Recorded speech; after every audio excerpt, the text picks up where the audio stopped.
Military coups are yet again becoming a common occurrence in Africa. After recent military takeovers in Mali, Chad and Guinea, it was the turn of Sudan. Last September, a group of Sudanese army officers purportedly loyal to deposed President Omar al-Bashir led a failed military coup.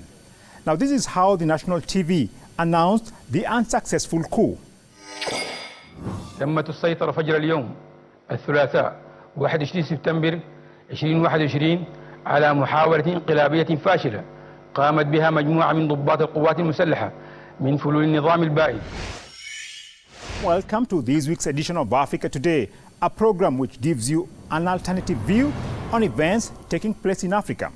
Today we are focusing on the alleged military coup in Sudan and the political and economic crisis in this country, which has also abandoned its long-term support for the Palestinian resistance. In today's show, we shall also look at how employees of the World Health Organization have been involved in sexual abuse in the Democratic Republic of Congo. Stay with us till the end of our show and let us know what you think by posting your comments on our social media pages. Sudan's coup attempt and transition woes. Sudan's fragile transitional government says it foiled an attempted coup that was linked to the ousted regime of longtime ruler Omar al-Bashir. Following the coup, political leaders and army generals who have always been at loggerheads have now made their differences public for the first time since signing a power-sharing deal 2 years ago. Sudanese Prime Minister Abdullah Hamdok further claimed that the coup attempt sought to target the revolution's achievement, stressing that it was orchestrated by parties from within and outside the Sudanese army. He said it was necessary to reform security institutions after the coup. The failed coup attempt clearly indicates that it's necessary to reform the military and security apparatuses. It calls for an all-out reconsideration of the transition process and the necessity to forge a partnership based on the values and principles of the revolution towards a civil democratic transition only.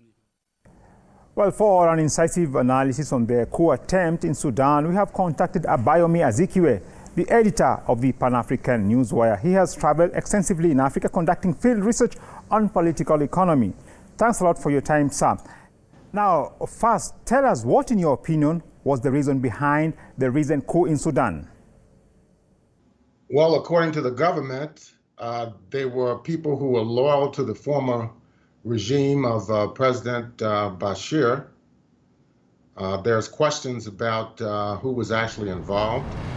They claim that 21 people were arrested in a plot to overthrow the government and perhaps reinstall President Omar Hassan al-Bashir. It's still not clear exactly the dynamics of the attempted coup. They claim it was centered in Abdurrahman, which is a twin city of Khartoum. So it looks like it was a power struggle, perhaps within the military apparatus of Sudan. Well, some sources in Khartoum claim the recent failed coup, just like other reported attempts, had been fabricated by the current military rulers to win the sympathy of Western countries. Mr. Azikiwe, there have been unconfirmed reports that the recent coup in Sudan was actually fake and was planned by the military itself. Do you agree with this viewpoint? No, I think there are definite differences within the military and also within the political apparatus that are part of the Sovereign Council, the Transitional Sovereign Council.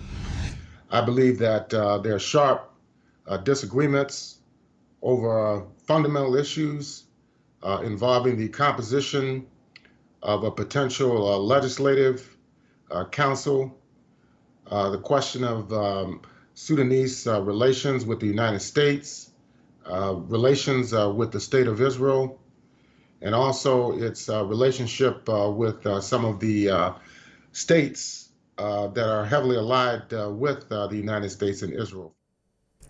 Mr. Abayomi Azikiwe there of the Pan-African Newswire. Stay tuned for more. Bitter recriminations followed the attempted military takeover in September. The facade of unity presented by both the civilian and military members of the Transitional Council has been wiped out. This has now thrown the future of Sudan's transition into deep uncertainty. Mohammed Al-Faki Suleiman, committee leader and member of the Joint Military-Civilian Sovereign Council, Sudan's highest authority, asked people to be prepared to return to street protests if necessary. We will defend our government, our people, and the democratic transition to the last drop of blood.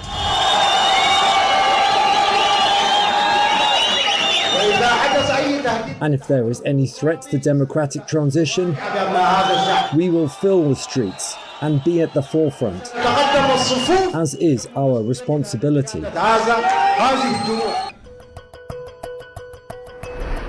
Is there a possibility that the current tensions might derail Sudan's transition to civilian rule and plunge the country into more chaos?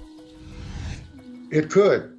They are not able to bring about a stable transitional dispensation. There's been no real date set for multi-party elections throughout the country. The government seems to be more preoccupied with pleasing Washington and Tel Aviv rather than actually looking out for the well-being of the nearly 60 million people that live in the Republic of Sudan. So they have to be concerned about the economic growth of the country.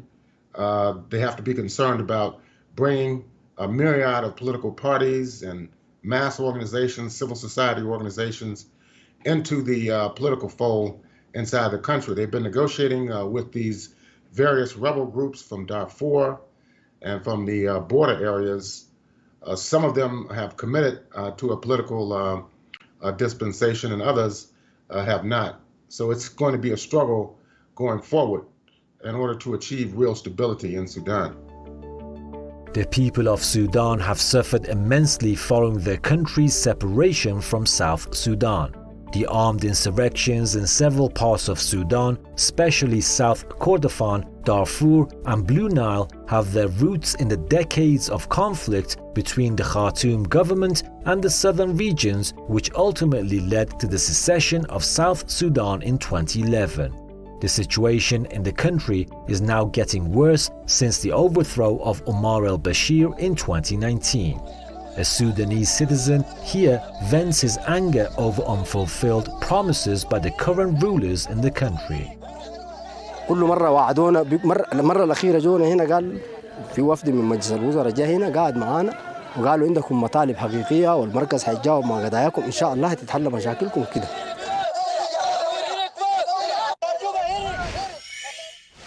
Sudan has seen increased protests by angry masses over poor economic and political conditions.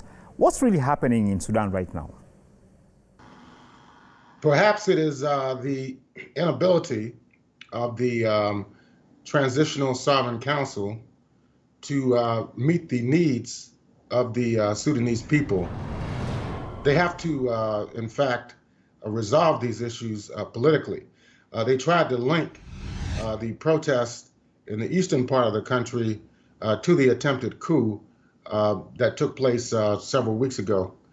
Whether or not there's a direct link remains to be uncovered, but these are some of the dynamics that the Transitional Sovereign Council has to deal with. The interim Prime Minister, Abdallah Hamdok, is really at the mercy not only of the military in Sudan, but also the international forces of imperialism, which are dictating to him what his policy should be inside his own country. Now, Western countries condemned the failed coup attempt in Sudan, expressing support for the transitional government, which is increasingly unpopular among the masses in the country. We were expecting a speedy transition to civilian rule. We don't actually feel there is a transition to anything here yet. Today, there is no freedom, peace, or justice in Sudan. Now, Mr. Azikiwe, do you think foreign powers are involved in the current political crisis in Sudan, especially by backing a regime which appears quite unpopular among the masses? No question about it.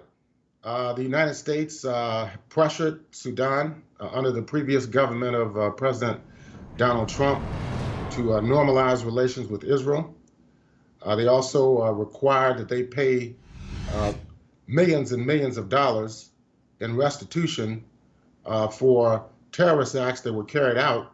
And there's no direct evidence that the previous Sudanese government was even involved in these acts. The bombing of the USS Coup in 2000, the bombing in 1998 of the U.S. embassies in Nairobi, Kenya, and Dar es Salaam, Tanzania. Yet they made that a precondition of delisting Sudan as a state sponsor of terrorism. So this is an ongoing process. And even today, despite all these measures that have been taken by interim Prime Minister Abdallah Hamdok, the country is still suffering from food shortages, fuel shortages, high unemployment, and impoverishment. Amid growing ties between the Khartoum Transitional Authority and the Israeli regime, Sudan's military rulers have confiscated and taken control of all assets that they claim to have provided backing for the Palestinian Islamic resistance movement Hamas on its soil. In response to the report, Hamas spokesman Sami Abu Zuhri rejected the claims of the Palestinian resistance movement's investment in Sudan. Why have the authorities in Sudan decided to take action against Hamas at this point in time? According to sources inside of the Sudanese interim government, they were given a list by the United States of companies and organizations and institutions to close down and to seize their assets.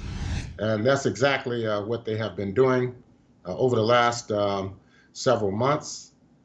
They have shut down the resistance movement, Hamas, and they have seized assets which they claim belong to Hamas. But this is something, too, that's been engineered by Washington and Tel Aviv. The normalization agreement between Khartoum and the Israeli regime provoked a furious backlash from the people in Sudan. Masses in Sudan have slammed as treacherous any ties with the Israeli regime. A resident of Khartoum here says normalization with Israel does not serve the interests of Sudan. ضد التطبيع لأنه التطبيع لا يخدم مصلحة للسودان لا الآن ولا غدا. أنا بلدي دي بناسي بالسودانيين بالناس اللي فيها ممكن يخدموا ونبقى أحسن من إسرائيل ونبقى أحسن من أمريكا ونبقى أحسن من الناس كلها لو تكاتفنا وخطينا يدنا مع بعض.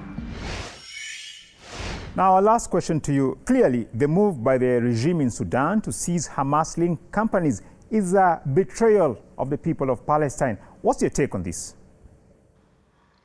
It is a betrayal. Historically, the Republic of Sudan has been a close ally and supporter of the Palestinian Liberation Movement. In 1958, they passed the Israeli Boycott Act, which prohibited relations and economic interrelationships with the State of Israel. And now they have reversed this entire process. And it's been done largely through the interim government. There's been demonstrations in the country. A number of political parties have signed statements in opposition to this normalization with Israel. And I think it's going to increase, the opposition is going to increase as the impact of these policies become clear to the Sudanese people. Well, thanks a lot, Mr. Azikiwe, for your incisive analysis. Here at Africa Today, we shall keep you posted on the unfolding events in Sudan. We now take a short break before our next topic, which is about a sex abuse scandal facing World Health Organization workers in the Democratic Republic of Congo. Stay with us.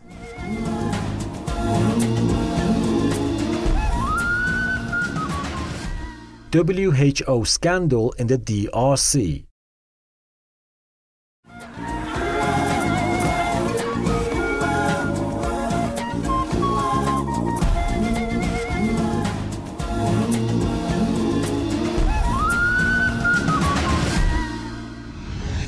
An independent investigation commissioned by the World Health Organization has identified more than 80 alleged cases of sexual abuse during the Global Health Agency's response to an Ebola outbreak in the Democratic Republic of Congo. Now, the scandal has implicated at least 20 WHO staff members. WHO staff knew of the allegations in early May 2019, but it wasn't until October 2020 that an independent commission was established. Although the commission was established in October 2020, it took investigators nearly 7 months to start interviews in Congo, where Ebola killed some 2,300 people in Ituri and North Kivu provinces between August 2018 and June 2020, the second deadliest outbreak ever. Speaking during a media briefing by the independent commission that probed the scandal, WHO Director General apologized to the victims. The first thing I want to say is to the victims and survivors of the sexual exploitation and abuse described in the Commission's report. I'm sorry. I'm sorry for what was done to you by people who were employed by WHO to serve and protect you. I'm sorry for the ongoing suffering that these events must cause. I'm sorry that you have had to relieve them in talking to the Commission about your experiences. Thank you for your courage in doing so. What happened to you should never happen to anyone. It is inexcusable. Now, to discuss the abuse scandal facing WHO employees in the Democratic Republic of Congo, we have contacted Edward Corrigan, an international human rights lawyer. Thanks a lot for your time. Now, our first question, what really went wrong and how was it possible that WHO staff abused people they were supposed to actually serve? The problem is that it's a power imbalance. The people control the resources of almost unlimited power, and then you have women that are in a desperate social situation, many of them starving, and they would do anything to get jobs or to get food, or even, as one lady said, to get a basin of water just to clean herself. So that power imbalance is the root cause of the problem, and there weren't safeguards in place. The World Health Organization did have some training programs, but only a small percentage of people that were hired undertook the training.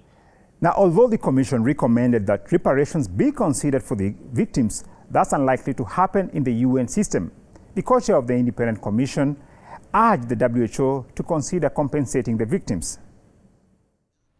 Victims for the first reports of incidents until the completion of preliminary investigations, and finally, to also mandate this working group to reflect and make proposals on the possibilities of granting reparations to the victims at the end of duly initiated investigations, starting with the conclusions of the independent commissions in this case.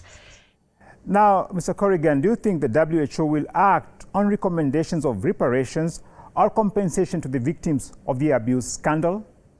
I have seen no information to say that the WHO is going to pay reparations or compensation to the victims. However, I think this is something that they should do at a minimum in order to ameliorate the situation and to help these people overcome what had to be a traumatic experience. So I hope the WHO does, provide compensation to the victims, because, they're at fault because they did not properly screen the workers, and they did not put training sessions in place, and they did not protect their own employees.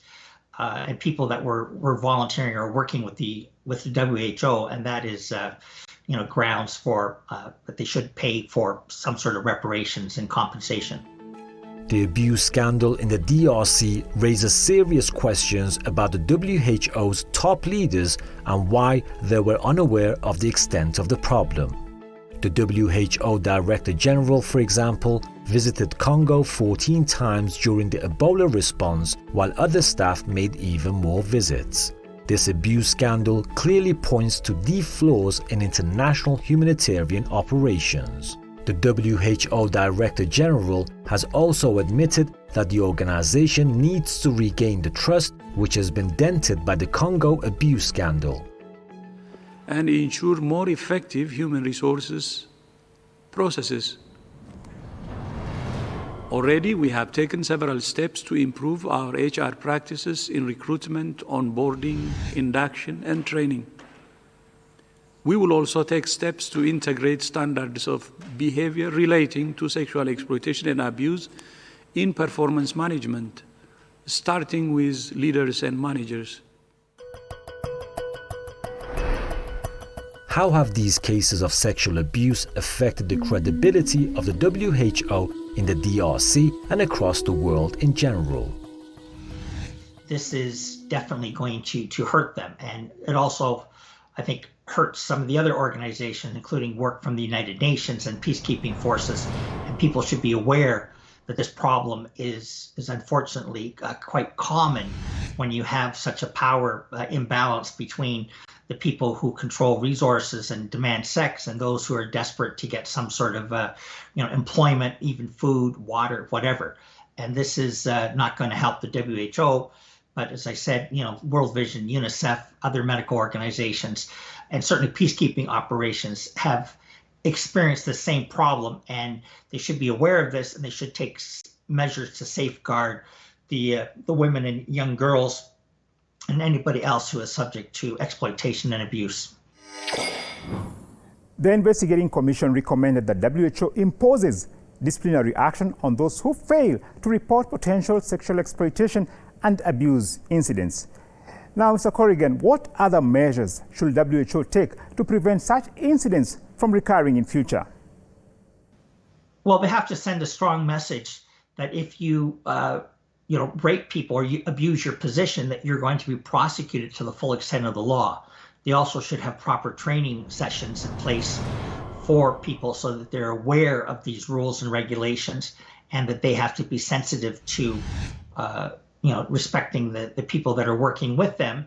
And the WHO should have some sort of supervisory role and inspecting people, and also notify that if somebody is trying to exploit you or abuse you, that you should report this to the people who are running the operation, so that they could take strong measures. The WHO tried to avoid these problems or get caught up in bureaucratic delays.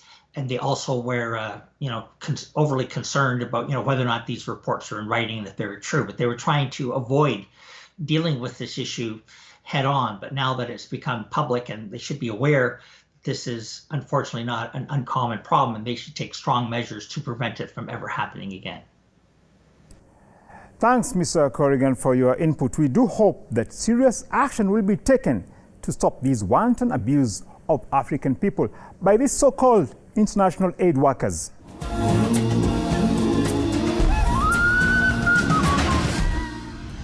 Well, that brings us to the end of this week's edition of Africa Today. Don't forget to drop us a line through our social media handle and let us know what you think about today's topics. You can also watch today's show on our website, presstv.ir. Thanks a lot for watching, and God bless you.